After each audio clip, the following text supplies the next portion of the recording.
திரைப்படத்தில் சில நிமிட காட்சிகள் வாட்ஸ்அப்பில் வெளியாகி பரபரப்பை ஏற்படுத்திய நிலையில் அப்படத்தை காண திரையரங்குகளில் அனைத்து முன்பதிவு டிக்கெட்டுகளும் விற்றிருந்தன. சென்னையில் கபாலி திரைப்படம் இன்று அதிகாலை 4 மணிக்கு திரையிடப்பட உள்ளதால் அனைத்து திரையரங்குகள் முன்பு ஆயிரக்கணக்கான ரசிகர்கள் குவிந்தனர். வண்ண விளக்குகளால் அலங்கரிக்கப்பட்ட திரையரங்குகள் முன்பு ரஜினியின் ஆளுயர கட் அவுட் வைத்துள்ள ரசிகர்கள் நெருப்பிடா நெருங்கிடா என கபாலி திரைப்பட வசனத்தை போஸ்டராக அடித்து சுவரெங்கும் ஒட்டியுள்ளனர். கபாலி ஜுரத்தில் சிக்கி தவிக்கும் ரசிகர்கள் டீசரில் ரஜினியின் நடிப்பை பார்த்து வியந்து இன்னும் சற்று நேரத்தில் கபாலி திரைப்படத்தை காண காத்து கிடக்கின்றனர். நாங்க யூஎஸ்ல இருந்து வந்திருக்கோம்.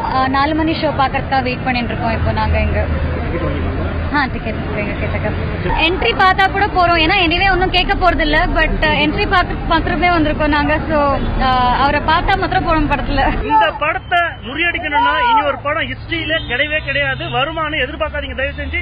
It is historical.